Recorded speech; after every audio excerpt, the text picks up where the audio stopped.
Hello, everyone. Thank you so much for joining Angela Fowler and me, Linda Fist, at today's conversation all about turning accessibility into profitability. Now, I got to tell you, I am so thrilled to introduce all of you to one of my really special friends and one of the women that I hold in highest regard. You talk about someone who has achieved unbelievable success by helping other people. That is Angela Fowler. She has dedicated her entire career to helping other people with challenges that most of us will never experience. So Angela Fowler, my guest today, is a sought after coach, consultant, and speaker who helps organizations turn accessibility into profit. Now, let me just tell you, as I said, Angela is one of my favorite leaders. She is someone I consider a friend, but also a source of incredible inspiration because she's been blind since birth. And yet she blends humor, candor, and real world strategy to show how small, practical changes can unlock access to the 2.1 trillion-dollar disability market. Yep, you heard me correctly. 2.1 trillion with a T. Through her courses and one-on-one coaching, Angela equips leaders with simple, cost-effective ways to make their products and services easier for everyone to use and to stand out as an accessibility champion in their own industries. Now, I got to tell you, as I said, I've known Angela for a while now, and she is absolutely one of my favorite leaders and one of those leaders that just naturally inspires and motivates people because she has built a business on helping other people, helping those who have any kind of digital offering to be more accessible to the audience of those that are able differently, people who are blind or disabled in some other way. It could be a mobility issue, could be a hearing issue, could be a sight issue. But if they're able differently, in no way does that mean that they're not really interested in the products and services that you're offering.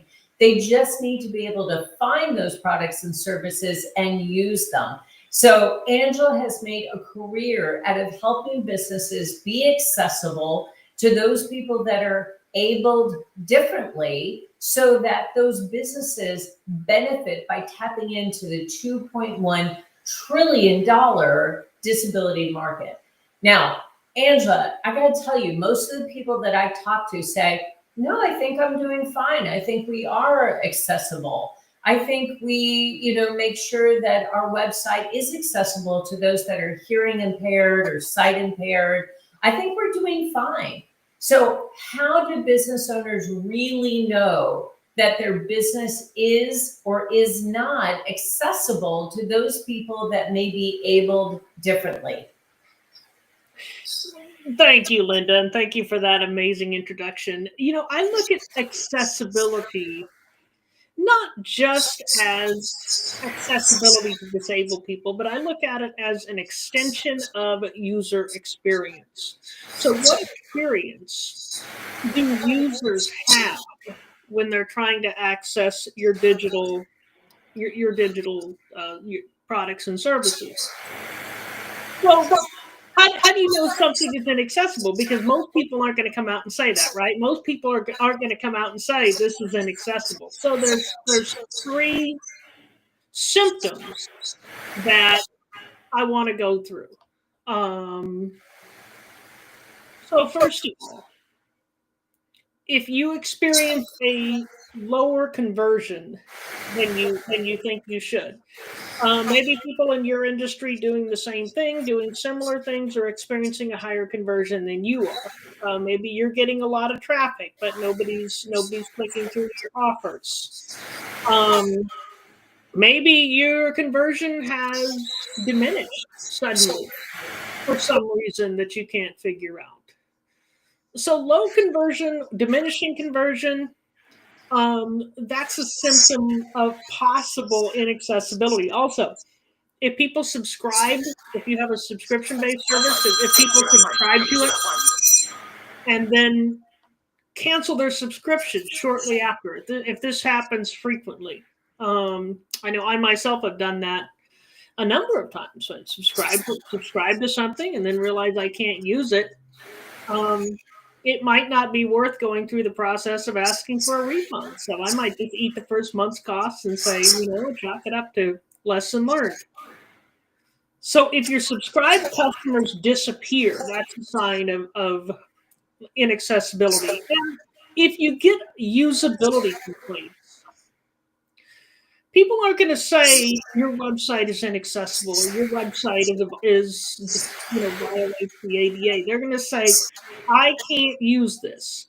I can't find what I'm looking for. This system doesn't work for me. I can't access what I need. I can't use the keyboard to access what I need. This doesn't work with my screen reader. If you get a lot of usability complaints, that's another symptom of inaccessibility. And if you suspect that you have accessibility issues, there's some simple tests that you can run that I'll get to later. But I love that, Angela. Thank you. And you're right. I think if you see that, you may have a product or service that's uniquely well suited to those people that are able differently. It could be hearing impaired or sight impaired, or it just could be entrepreneurs and small business owners or coaches, consultants in general. And if you notice that you're receiving any kind of complaints about accessibility, or people say, I can't find the link, I don't know where to go next, or they buy something and then drop off quickly, those are all incredibly powerful signals that you may be having issues with accessibility. Those are all really great tips that maybe there's an issue with accessibility of the product and service in the digital marketplace, because now more than ever, most people rely on websites and on social media, on digital platforms to find products and services and to solve problems, to alleviate pain points. They go online. So if you're finding, as a business owner, as a business founder, as a business investor, that the people you're serving do not include those that are able differently, or those people that are able differently, maybe they have sight impairment or hearing impairment, they're telling you very directly, hey, I can't find this, I can't see this, I can't access this, I can't download this. That is a great indication that maybe you're not quite as accessible as you think you are. So I have to ask you, Angela, a lot of people, again, think that their products and services are very easy to find, very easy to access, easy to buy, easy to integrate, but it's not always the case. How can they know for sure that their products and services that they're offering online are accessible to those people that may be hearing impaired or sight impaired, people that are able differently? Is there a diagnostic or an audit that they can take to verify that? There are some checks you can run in order to truly know for sure. I would advise getting in contact with an accessibility consultant. Like you, they could always contact you, Angela, They should for always that. contact me. Yes. I wasn't going to say that, but that's. I'm happy to say that for you, because honestly, oftentimes it takes someone who is in that community like you. You noted that you've been blind since birth. So often it takes someone like you who has hearing impairment and sight impairment to actually be able to experience the digital platform, the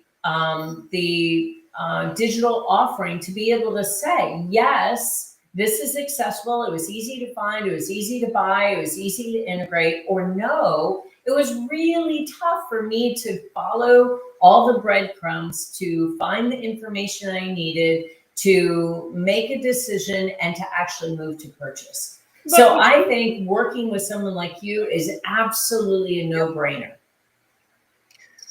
But before you do, there's some things that you can ask yourself. So great. What I would advise you to do is be your own customer. Not literally, but do a little undercover customer. Undercover. That show, Undercover Boss. Yes, right. Ask yourselves 3 questions. Can they find it?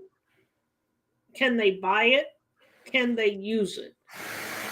So, is your website easy to navigate? Are your advertisements, when somebody sees your advertisements, do they know what's actually being advertised?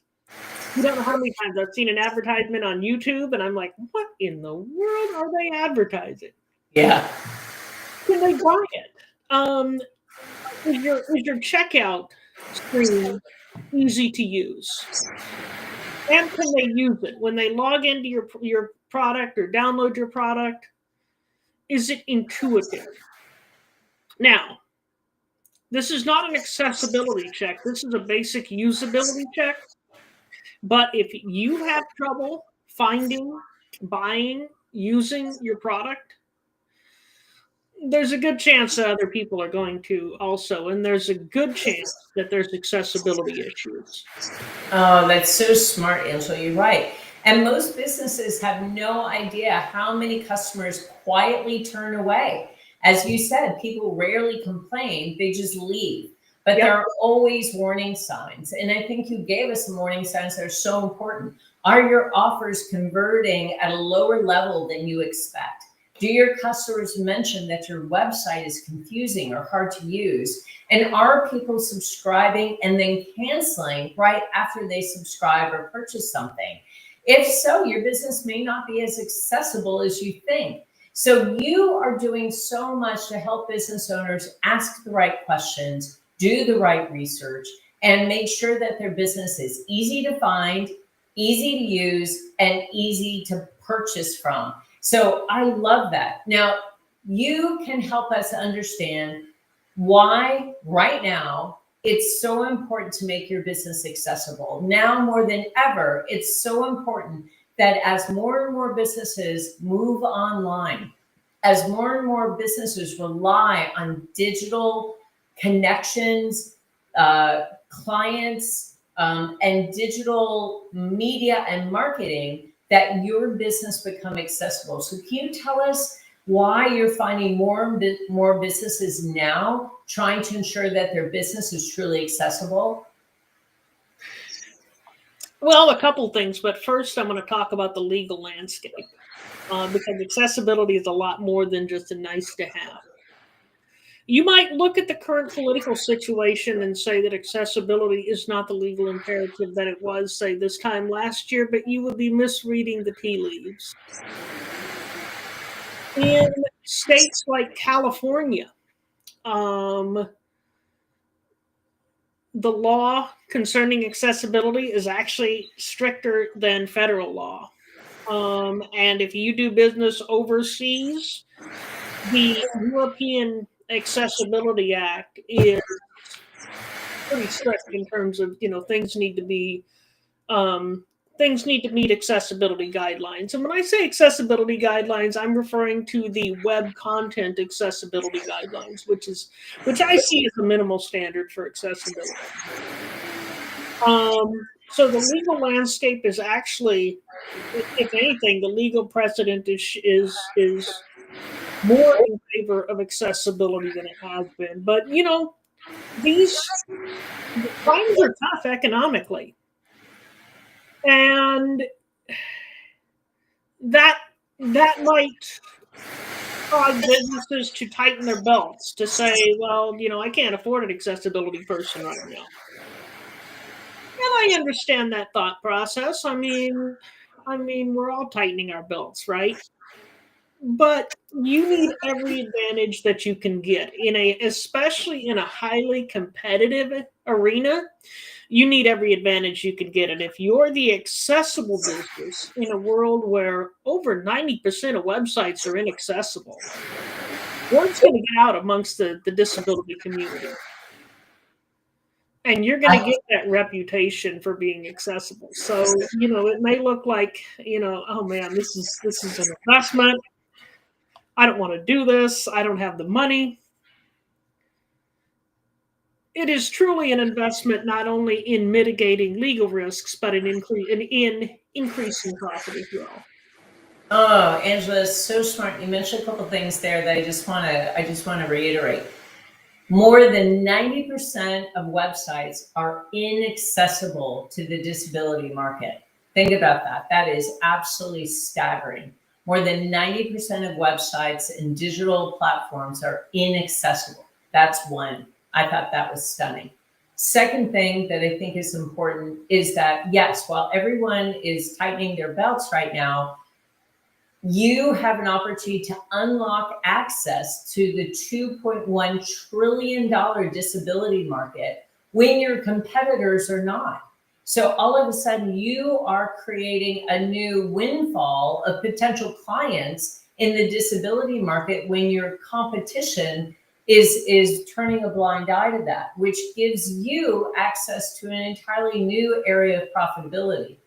Next, you also said that, if you are the company that takes a stand to champion the disability market, you take a stand to ensure that every single touch point of your business is accessible to those that are able differently, whether it's hearing impaired, sight impaired, mobility impaired, then not only does that gain goodwill, but it also gains a reputation, a really favorable, positive reputation, really positioning you as a trusted, credible partner to those that are able differently.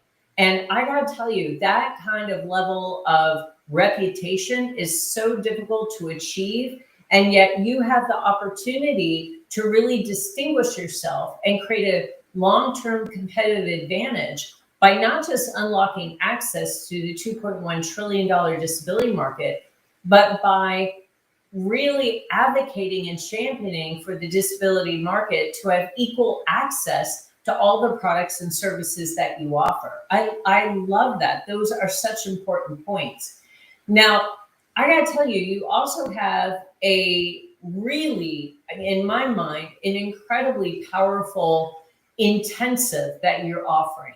And the Profit Through Access Intensive, the 3-hour hands-on session built around your can they find it, buy it, use it framework, is really going to give, I think, the kind of insight that business owners and business founders need in order to unlock that market, build that reputation as an advocate and champion, and to really be able to create a potential competitive advantage in the long term. So in that intensive, in that 3-hour workshop, this hands-on session, you're going to conduct a live audit of your most important digital assets, uncover hidden accessibility barriers, and create a clear, actionable plan. So help me understand what business owners and business founders can walk away with by being a part of your Profit Through Access Intensive.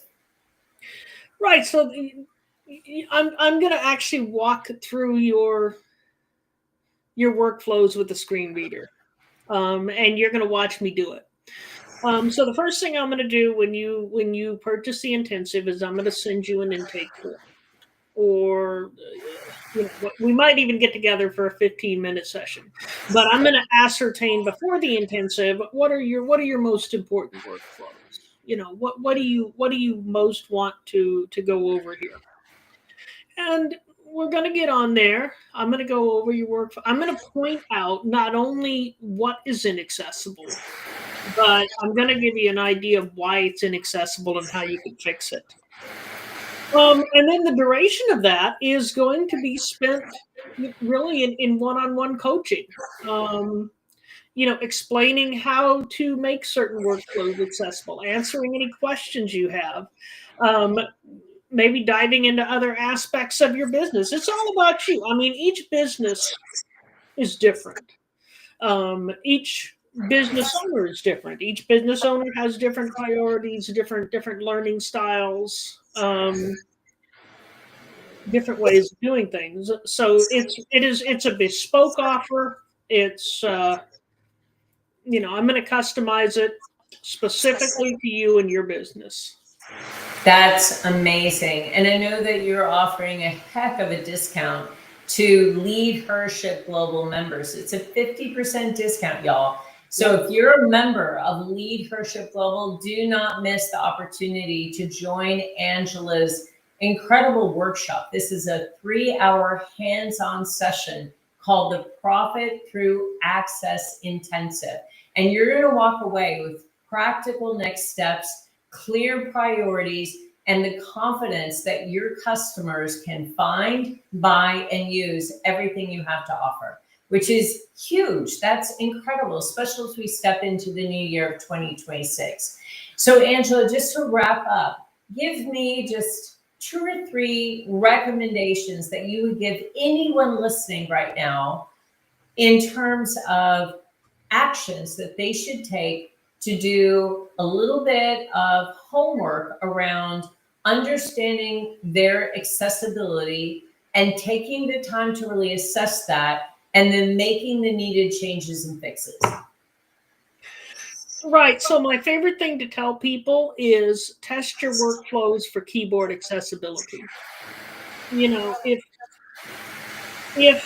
all of your clickable things can't be focused or clicked on using the keyboard, then your website's not accessible, because in order for me as a blind person to navigate using a screen reader, I use a keyboard. Also, people who have motor disabilities that can't use a mouse also use a keyboard. So the keyboard is critical. So what you're going to do is you're going to basically start whatever your workflow is, whether that's going to the top of your your homepage on your website, starting to fill out a form, whatever it is, and basically tab through everything. And as you tab through everything, make sure that you can see where you're going. Make sure that everything can be focused. For the tab stops on everything. Make sure it doesn't jump around in an illogical order.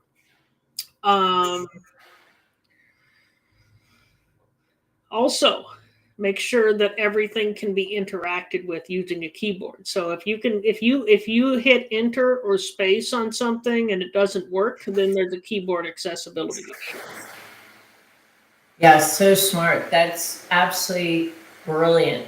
And I really hope that everyone listening does decide that they're going to do this little check, which is so critical. I mean, if you want to tap into that $2.1 trillion disability market, then joining the Profit Through Access Intensive, this 3-hour hands-on session built around Angela's can they find it, buy it, and use it framework is absolutely key. This is going to position you beautifully for 2026. And you're going to walk away with practical next steps, clear priorities, and the confidence that your customers really can find, buy, and use everything that you're offering in the digital landscape.